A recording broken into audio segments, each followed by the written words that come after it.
একটা বাচ্চাকে ঠিকমতো খাওয়াতে পারো না, আবার আরেকটা পেটে নিলে কিভাবে? তোমাদের এত শখ আর ঢং দেখে বাঁচি না। বড়জা তার আদরের ছেলের মুখে মুরগির রানটা তুলে দিচ্ছিল আর ঠিক এভাবেই কথাগুলো শোনাচ্ছিল আমাকে। মেজো যাও তালে তাল মিলিয়ে বলল, বোঝনে দিদি, আমাদের উপর ছেলে মেয়ে মানুষ করার ধান্দা।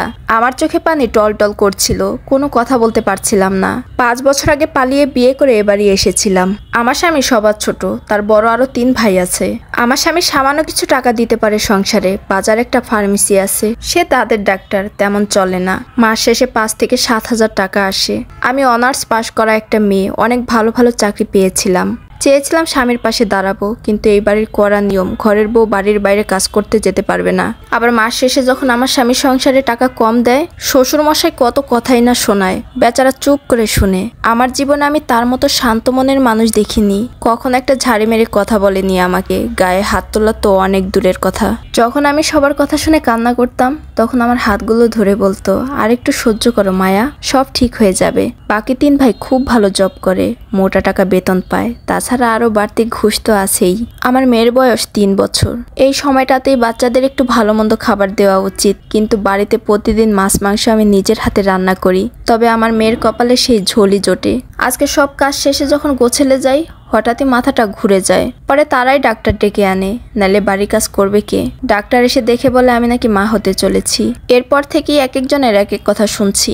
আমার শাশুড়ি মা চুলে তেল দিতে দিতে বলল, তোমার এই বাচ্চা খাওয়াবে কে? এত বিবেক ছাড়া মেয়ে জীবনে দেখিনি। দেখছো তোমার স্বামীর ইনকাম নেই, তার উপরে আবার বাচ্চা।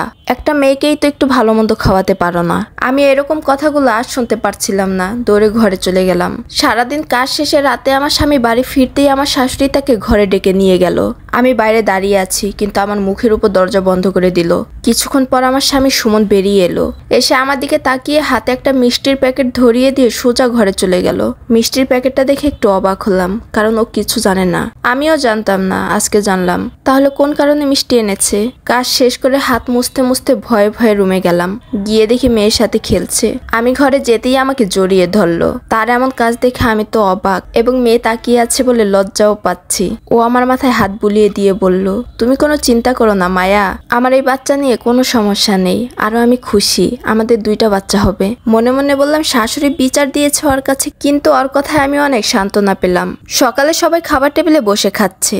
আমার বড় জাতার ছেলেকে মাংস বেড়ে বেড়ে খাওয়াচ্ছে, এদিকে আমার মেয়ের পাতে একটা মুরগির গিলা পড়ে আছে। এইবারে সব কাজ সব রান্না আমি করলেও পরিবেশন করার অনুমতি নেই আমার। আমার মেয়ের এইটুকু বুদ্ধি হয়েছে, ভালো খাবার কাকে বলে, এইটুকু সে বোঝে। আমার দিকে তাকিয়ে বলল, ও মা, আমাকে মাংস দাও না কেন? আমার বড়জা মুখ কালো করে বলল, যার বাবার ইনকাম কম তার মাংস খাওয়া পাপ সোনা। তোমার বাবার ইনকাম কম, তাই তোমার মাংস খাওয়া পাপ। আমার মেয়ে আর কোনো কথা বলল না। তার বড় কাকি কি বলেছে সে বুঝতে পারেনি, কিন্তু এটা সে ঠিকই বুঝেছে তাকে মাংস দিবে না। আমি খেয়াল করলাম আমার স্বামী খাবার খেতে খেতে সব শুনেও না শোনার ভান করে খেয়ে উঠে গেল। সবার খাবার শেষ হলে বাসন ধুতে গিয়ে নিজের অজান্তেই চোখ থেকে পানি পড়ছে। খুব কাঁদতে ইচ্ছা করছে। কেন এমন হলো?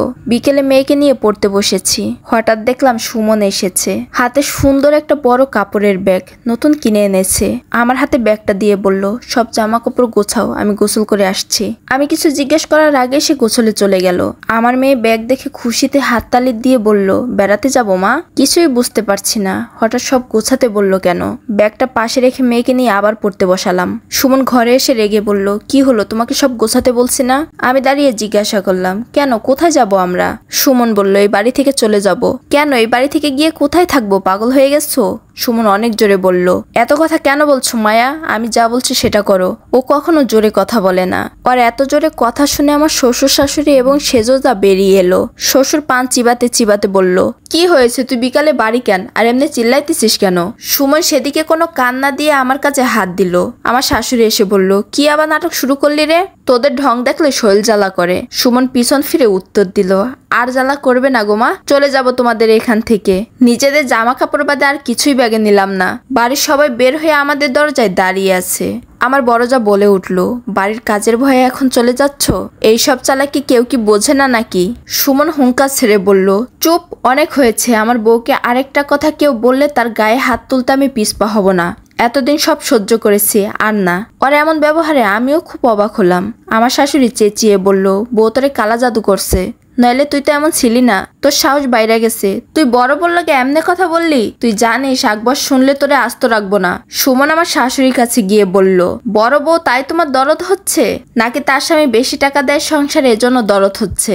আমার শাশুড়ি থেমে থেমে বলল, না বউ, ভাবির লগে কেউ এমনি কথা কয়? আর টাকা তো বেশি দেয়, আর সংসারে যে টাকা বেশি দেয় তার লগে বিয়াদবি করতে নাই।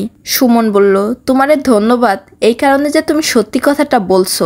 আমাদের সব গোছানো শেষ, আমি বোরকা পরে নিলাম। সুমনের কোলে মেয়ে, আরেক হাতে কাপড়ের ব্যাগ। তার পিছে পিছেই আমি বের হলাম। আমার শাশুড়ি সদর দরজায় ধপাস করে বসে কপালে হাত দিয়ে চেঁচাতে লাগলো আর বলল, এই পিসাসিনী আমার পোলারে খাইছে।